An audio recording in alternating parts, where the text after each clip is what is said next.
Assalamu alaikum wa rahmatullahi wa barakatuh. Salut à vous tous.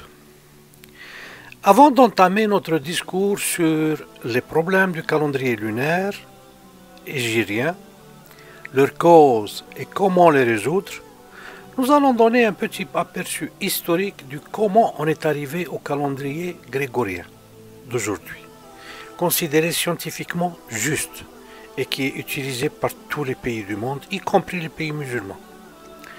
L'introduction du calendrier grégorien en remplacement du calendrier julien commença le 15 octobre 1582, avec les pays se réclamant de l'alignement sur Rome. L'Espagne, le Portugal, les États de la péninsule italienne, l'Italie n'était pas encore unie à l'époque, elle était en plusieurs États, dont les États pontificaux aussi. Le but était de lutter contre la dérive de la date de Pâques, le dimanche après la première lune de l'équinoxe de printemps, et qui se déplaçait vers les mois d'hiver, comme se déplacent malheureusement aujourd'hui les mois du calendrier hégirien. Regardez ce qu'il arriverait si on n'ajusterait pas le jour du 29 février au calendrier grégorien, c'est-à-dire si on n'applique pas les années bissextiles. Les saisons et les mois iraient à la dérive. Regardez bien dans cette application vidéo. Alors, le passage du calendrier julien au calendrier grégorien, promulgué par le pape Grégoire XIII en février 1582, a eu lieu dans un court délai, souvent moins d'un an, dans la plupart des pays catholiques. En revanche, les pays protestants comme les pays orthodoxes ont ignoré ou refusé cette réforme, du fait qu'ils récusaient l'autorité religieuse du pape, en particulier les pays non chrétiens, musulmans ou autres, comme la Corée, le Japon, la Syrie, la Chine et puis tous les pays arabes et musulmans du monde. La réforme consistait dans la suppression de 3 années bissextiles sur une période de 400 ans. C'est-à-dire, en 400 ans, il faudrait qu'ils enlèvent 3 années bissextiles, c'est-à-dire combien? 36 mois. C'est bien ça. Donc, et ceci afin d'empêcher une dérive, qui serait assez faible bien sûr, du calendrier par rapport aux événements astronomiques connus de longue date. Équinoxe et solstice. Arrêtons-nous un peu ici pour essayer de comprendre ensemble ce que sont les équinoxes et ce que sont les solstices et leur rôle vis-à-vis des saisons. Vous devez savoir que le solstice d'hiver a lieu ce 21 décembre prochain. Mais pourquoi parle-t-on de solstice et non d'équinoxe? Et pourtant, ils ont pratiquement le même rôle, comme vous allez voir. Ils caractérisent tous deux le passage d'une saison à une autre au cours d'une année. Ce sont pourtant deux phénomènes astronomiques distincts. Alors, quelle est la différence entre le solstice et l'équinoxe? L'équinoxe vient du latin equinoctium, qui regroupe deux mots. Equus, qui veut dire égal, et nox qui veut dire nuit. Regardons ensemble dans cette vidéo animée comment se déroulent les 4 saisons. Quand la Terre est ici, le Soleil, à midi, est à la verticale de l'hémisphère sud. Là-bas, c'est l'été. Alors que la plus grande partie de la journée, l'hémisphère nord est à l'ombre. C'est l'hiver.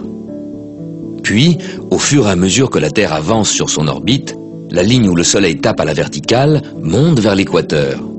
L'équinoxe, c'est le jour où le Soleil est à la verticale de l'équateur. Le nord et le sud en profitent équitablement. Pour l'hémisphère nord, le printemps commence. Comme la Terre continue son périple, la ligne où le Soleil tape à la verticale monte encore vers le nord. Et là, au mois de juin-juillet, l'hémisphère nord sera tourné vers le Soleil. Les rayons nous arriveront sous un angle plus direct, ce sera l'été, on aura chaud. Puis notre voyage continuera, le Soleil redescendra vers l'équateur, le croisera à l'équinoxe d'automne, le 23 septembre, cette fois pour retourner sous l'équateur, ce sera l'hiver. L'équinoxe est donc le moment de l'année où le soleil se trouve dans l'axe de l'équateur, comme vous le voyez dans l'écran. Et quel que soit l'endroit où l'on se trouve sur le globe, le jour et la nuit ont exactement la même durée. Ils signent le début du printemps ou de l'automne. On parle alors d'équinoxe de printemps entre le 20 et le 21 mars et d'équinoxe d'automne entre le 20 et le 23 septembre. Lorsque le soleil passe à la verticale du tropique du Cancer, c'est le jour le plus long de l'année pour l'hémisphère nord et il signe le début de l'été. Regardez la vidéo pour vous rendre compte comment que cela se passe. Il s'agit du solstice d'été entre le 20 et le 21 juin. En revanche, lorsque le soleil se trouve au niveau du tropique du Capricorne, la luminosité dont bénéficie l'hémisphère nord est moins diffuse. On parle alors du solstice d'hiver entre le 21 et le 22 décembre, le jour le plus court de l'année.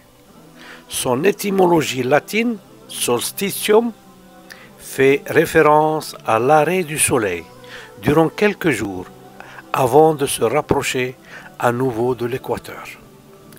Les solstices et les équinoxes définissent les saisons. Le solstice correspond au moment de l'année où les rayons du soleil touchent la Terre avec l'angle le plus incliné. Le solstice d'été représente la journée la plus longue de l'année et le solstice d'hiver la plus courte.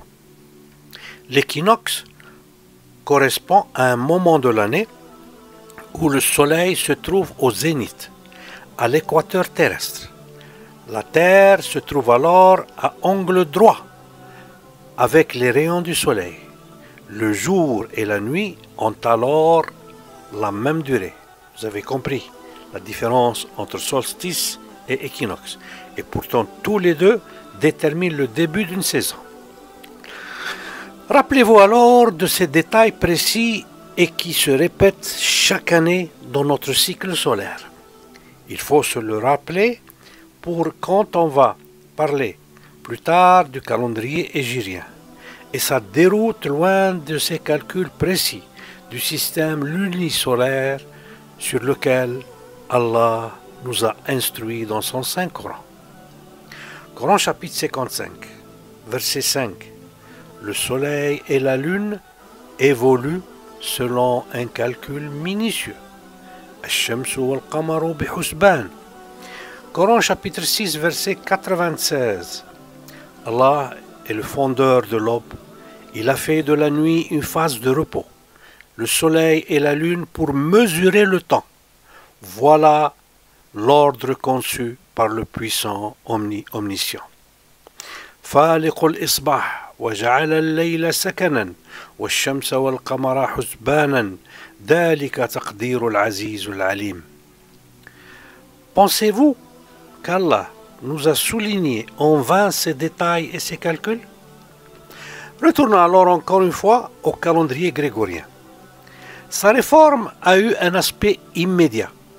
Il y a eu la suppression de 10 jours afin de rattraper le retard accumulé depuis les siècles révolus.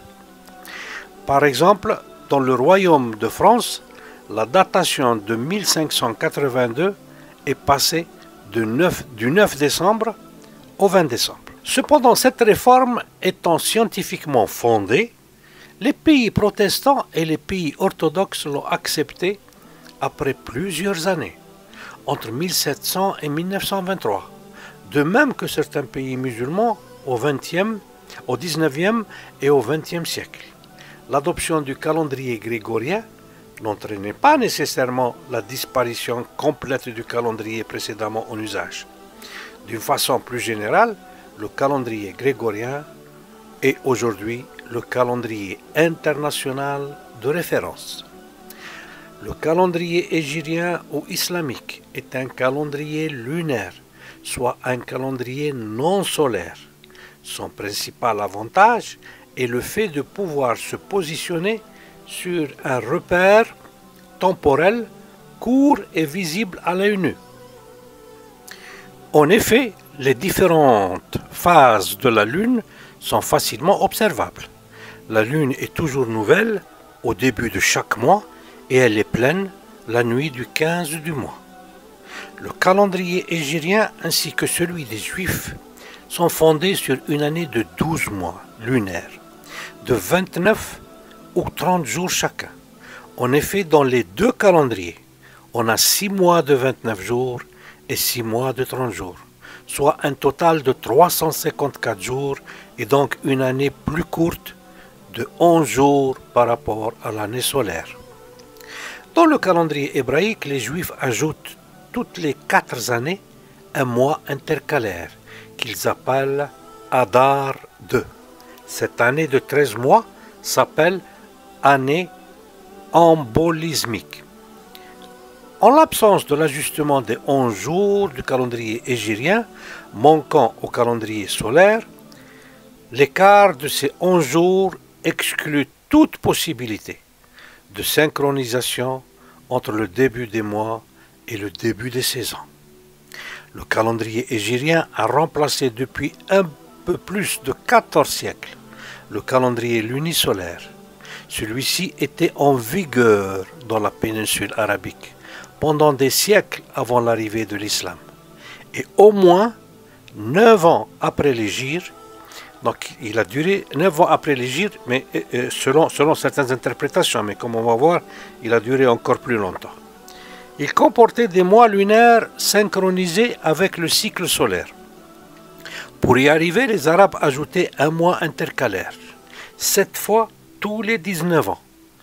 7 fois tous les 19 ans, ils ajoutaient un mois intercalaire, soit environ une fois tous les 32 mois. Ils appelaient ce mois An-Nasi, qui signifie le mois différé. Vous voici ce que dit le Coran à propos de ce mois. Coran chapitre 9, versets 36 et 37. Le nombre de mois auprès d'Allah est de 12 mois, dans la prescription d'Allah le jour où il créa les cieux et la terre. 4 de ces mois, 4 d'entre eux sont sacrés. Telle est la religion droite. Durant ces mois, donc durant les 4 mois sacrés, ne faites pas de tort à vous-même. Combattez les associateurs sans exception, comme ils vous combattent sans exception. Et sachez qu'Allah est avec les pieux. إن عدة الشهور عند الله 12 شهرا في كتاب الله يوم خلق السماوات والأرض منها 4 حرم ذلك الدين القيم فلا تظلموا فيهن أنفسكم وقاتلوا المشركين كافة كما يقاتلونكم كافة واعلموا أن الله مع المتقين. Coran 9, verset 37. Le report d'un mois sacré à un autre est un surcroît de mécréance. Par là, les mécréants sont égarés. Une année, ils le font profane et une année, ils le font sacré, afin d'ajuster le nombre de mois qu'Allah a fait sacré. Ainsi rendent-ils profane ce qu'Allah a fait sacré. Leurs méfaits leur sont enjolivés et Allah ne guide pas les gens mécréants. إنما النسيء زيادة في الكفر يضل به الذين كفروا يحلونه عاما ويحرمونه عاما ليواطئوا عدة ما حرم الله فيحل ما حرم الله زين لهم سوء أعمالهم والله لا يهدي القوم الكافرين. À l'aide de l'intercalation ou l'ajustement de l'année lunaire, les noms des mois du calendrier étaient alignés avec les saisons, en particulier les 2 mois Rabi' al-Awwal et Rabi' al-Thani, tombés systématiquement au printemps. Ces 2 mois succédaient au mois de Safar et précédaient les 2 mois de Jumada, et le mois de Ramadan, dont le nom signifie les premières pluies fines qui annoncent le début de l'automne. الرماد المطر يأتي قبل الخريف فيجد الأرض حارة محترقة. Elle débutait après l'équinoxe d'automne, soit une période pendant laquelle le jour et la nuit sont presque égaux, qu'on habite en Finlande ou en Afrique du Sud, et la température est très modérée. L'idée du mois intercalaire est empruntée par les tribus arabes pré-islamiques au calendrier juif, lui-même un calendrier lunisolaire emprunté des Babyloniens et en vigueur jusqu'à aujourd'hui.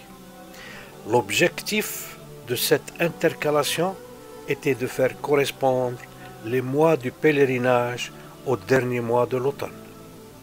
Les musulmans croient presque unanimement que le dernier prophète avait lui-même aboli le mois intercalaire, An-Nasi, vers la 9e année de l'Hégire, sur la base des versets 9.36 et 9.37 qu'on a cités plus haut et que vous voyez sur l'écran. Le verset 9.36 fixe à 12 le nombre de mois d'une année, tandis que le verset 9.37 aurait interdit l'intercalation selon l'interprétation traditionnelle. Cette interdiction a rendu le calendrier hégirien inactif. Il ne peut plus répondre aux besoins des populations musulmanes, de gérer leur activité à long terme, de prévoir, de programmer et d'organiser à l'avance tout ce qui doit l'être. En conséquence, le calendrier hégirien n'est utilisé aujourd'hui que pour déterminer les dates associées à des événements religieux. Pour tous les autres usages, les musulmans du monde entier utilisent depuis environ 2 siècles le calendrier grégorien. Les sources exégétiques affirment que c'est le prophète lui-même qui a aboli le mois intercalaire à la fin de la 9e année de l'Hégire, soit la veille de sa mort, et sur la base des 2 versets cités ici, le 9.36 et le 9.37. Une étude récente, menée par l'islamologue Wissam Din Ishaq, et dont les résultats sont publiés en 2018, dans un ouvrage intitulé « Le livre de l'innocence du mois intercalaire », Kitab Bara'atun Nasi. Il a présenté plusieurs preuves historiques qui montrent que le dernier messager n'avait pas aboli l'intercalation. L'une des preuves les plus solides est basée sur les dates de la bataille de Badr et de la bataille de Yarmouk.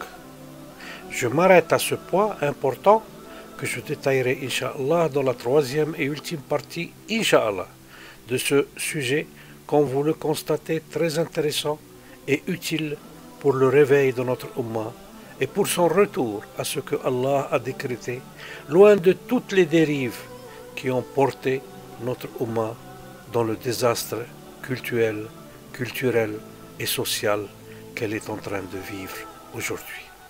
وآخر دعوانا أن الحمد لله رب العالمين والسلام عليكم ورحمة الله وبركاته. Salut et bénédiction à vous tous.